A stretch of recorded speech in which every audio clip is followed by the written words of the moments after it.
It's the 60th anniversary commemoration of sit-ins that was started by youth council members who were advised by Mr. Rutledge Henry Pearson. I just wanna live. I just wanna live. I just wanna live. God protect me. So many thoughts in my head. Will I live or will I end up dead? It's an unequal sequel. No matter where I be, there's no place safe for me. I'm not asking for too much, so Lord, please. I just wanna live. You gave that I might live. More abundantly. God protects. I just wanna live, God. I need your protection. Cover me in the blood of Jesus. God,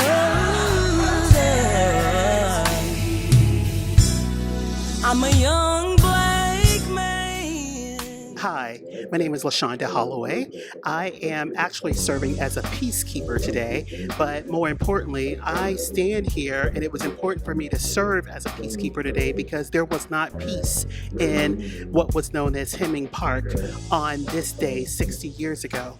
More importantly, we have to understand that a people who don't know their history will repeat their history. So it's important to have commemorations so that those who are yet unborn will understand that this struggle is a struggle that continues. It does not end. Today, the story is Jacob Blake and Breonna Taylor. Those officers have not been arrested. The officers who beat the Griffin family and the officers who beat Rodney Hurst, Alton Yates, Arnett Gerardo, we still don't know who those persons are. We know that there was one police officer who called for backup, and of course, justice was not served. They turned a blind eye. Lady Justice closed her eye when they had the axe handles hidden in this very park where we're standing to beat any black person. And Mr. Griffin's family was only coming through the park. But more importantly, the sit-ins were for equality, and we are still fighting for equality. While yes, black people can go in the store, we still are fighting for justice and equality. We teach children to say the Pledge of Allegiance every day, but that is not the reality for children of color.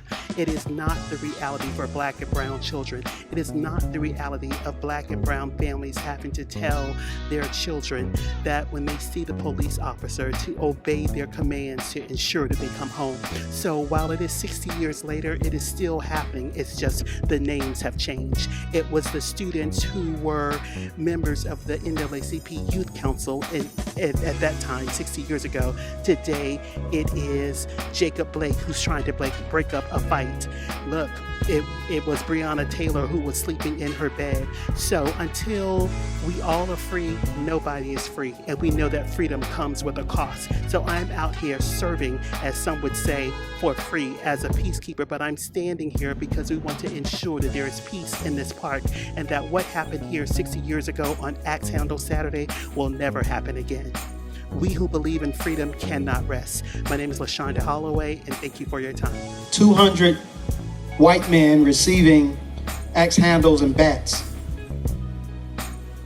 from white men dressed in Confederate uniforms downtown on the corner of Hogan and Monroe. Those 200 white men commenced to assault 38 high school Jacksonville Youth Council NAACP members. So I want to make this clear. This commemoration is not specifically about Axe Handle Saturday. This commemoration is to honor the courage, and the hope that those youth represented on August 27th in 1960. Going to sit in at a lunch counter in stores that would allow you to come in and purchase merchandise, but would not allow you to order a sandwich and a beverage. Now, on that day, there were no news stations, there were no radio stations, there were no newspapers, not locally.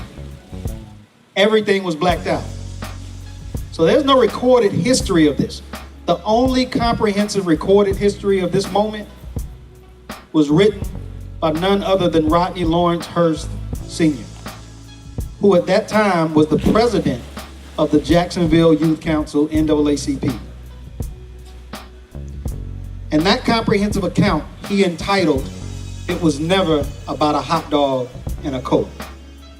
It was always about being treated with respect and dignity.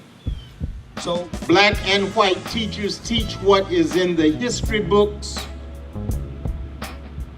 and they never challenge it, which was different from me when I was going to school at Negro, Isaiah Blocker, and James Weldon Johnson Junior High Schools.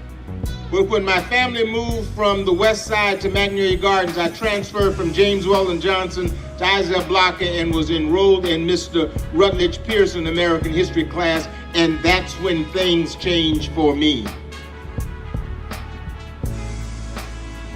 He refused to teach us American history out of a history book that only had the names of James Weldon Johnson, Carter G. Woodson, George Washington Carver, oh yeah, that's one, and Booker T. Washington. Now, as important as James Weldon Johnson and Carter G. Woodson were in the history not only of black folk, but of this country, their names were not in that history book. He told us to leave the book home. And you see, we accept things as they are taught and we never question it.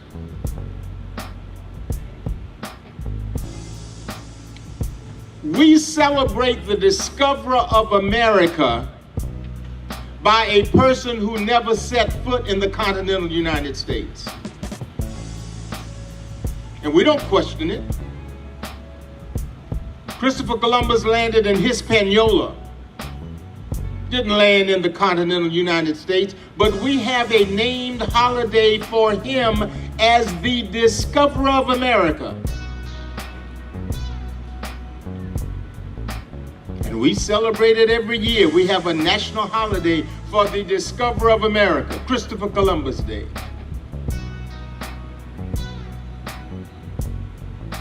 We are taught that Betsy Ross sold the first flag. She did not.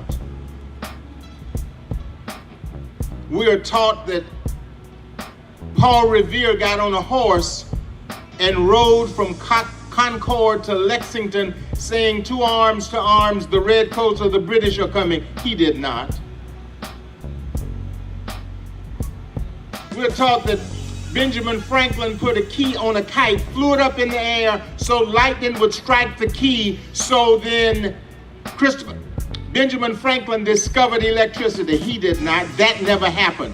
We hold these truths to be self-evident, that all men are created equal, that they are endowed by their Creator with certain unalienable rights, that among these rights are life, liberty, and the pursuit of happiness, words written by Thomas Jefferson in the Declaration of Independence. And when Thomas Jefferson wrote those words, that all men are created equal, he owned more slaves in Albemarle County than any other person in Virginia.